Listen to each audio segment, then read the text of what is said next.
Si tu as l'impression que ton lapin s'ennuie, qu'il ronge ses barreaux frénétiquement ou qu'il devient un peu grognon dès que tu approches sa cage, il se passe probablement quelque chose de très précis que tu n'as pas encore remarqué. On pense souvent bien faire en choisissant un habitat qui nous semble pratique, mais la réalité c'est que ce que nous appelons une cage est souvent perçu comme une prison ou un espace stressant pour lui. Et ce détail change complètement la relation avec ton lapin, car son comportement quotidien dépend directement de l'endroit où il passe ses journées. C'est un sujet dont on parle peu, mais c'est l'une des causes principales de frustration chez nos petits compagnons. Tu as peut-être déjà acheté tout le matériel nécessaire en animalerie en suivant les conseils des vendeurs, et pourtant ton lapin semble agité ou au contraire complètement apathique. Rassure-toi, c'est une situation que rencontrent énormément de propriétaires. On nous vend des kits tout faits en nous disant que c'est le paradis pour eux, alors qu'en réalité, ces espaces ne respectent pas toujours leurs instincts naturels. Le plus important, c'est de comprendre que ton lapin essaye simplement de te dire que son environnement ne lui convient pas, et on va voir ensemble comment transformer ça sans forcément te ruiner. Le premier point qui pose souvent problème, c'est la notion même d'espace clos. Imagine que tu doives passer ta vie dans une pièce où tu ne peux faire plus de 3 pas sans heurter un mur.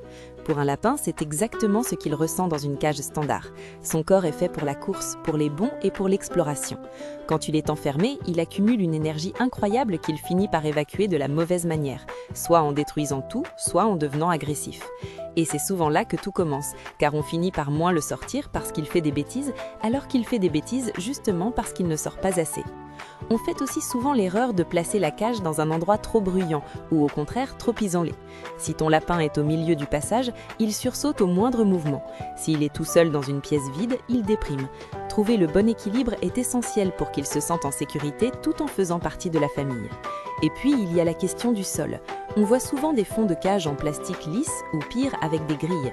Imagine marcher pieds nus sur une patinoire ou sur des fils de fer toute la journée. C'est épuisant pour ses articulations et cela peut même provoquer des maladies graves aux pattes, comme la pododermatite. Une autre erreur très fréquente concerne l'aménagement intérieur. On a tendance à vouloir trop en mettre.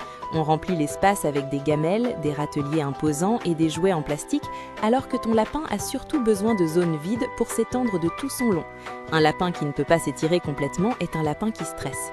Et ce que la plupart des gens ne savent pas, c'est que le lapin est un animal territorial qui déteste qu'on déplace ses affaires sans prévenir. Si tu passes ton temps à tout réorganiser pendant qu'il est dedans, il va finir par voir ta main comme une menace pour son territoire. Alors comment faire pour corriger tout ça et voir enfin ton lapin s'épanouir? La solution la plus simple et celle qui change radicalement la vie de ton compagnon, c'est de passer au concept de l'enclos ou de la liberté totale. L'idée n'est pas de supprimer son espace à lui, mais de l'agrandir.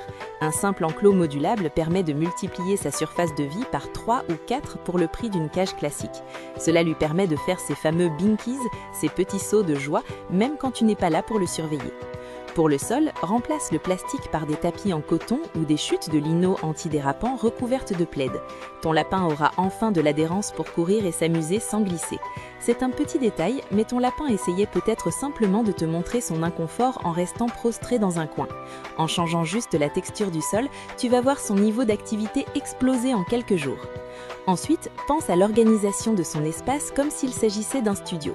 Il lui faut un coin dodo bien caché, un coin litière spacieux et un coin repas. Pour la cachette, évite les maisons avec une seule entrée.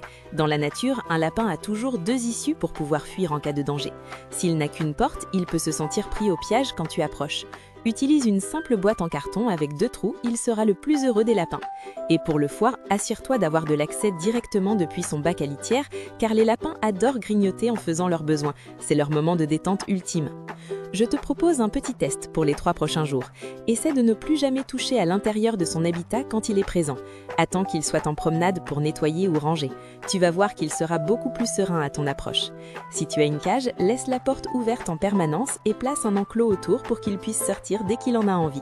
C'est souvent ce petit détail qui change tout dans la confiance qu'il t'accorde. Le secret d'un lapin heureux, c'est la patience et l'observation. Chaque lapin a sa personnalité, mais ils ont tous ce besoin viscéral de se sentir maître de leur environnement. Ne te culpabilise pas si tu te rends compte que tu as fait certaines de ces erreurs. On apprend tous au fur et à mesure. L'important est de vouloir améliorer son quotidien aujourd'hui. En adaptant son habitat à ses besoins physiologiques, tu vas découvrir un lapin beaucoup plus curieux, affectueux et calme. Et toi, comment est organisé l'espace de ton lapin? Est-ce qu'il a déjà eu des comportements bizarres à cause de sa cage? Raconte-moi ton expérience en commentaire, j'adore vous lire et découvrir vos installations. Et si tu veux d'autres conseils pour mieux comprendre ton petit compagnon et lui offrir la meilleure vie possible, n'oublie pas de t'abonner pour ne rien rater des prochaines vidéos. On se retrouve très vite pour prendre soin de nos boules de poils préférées.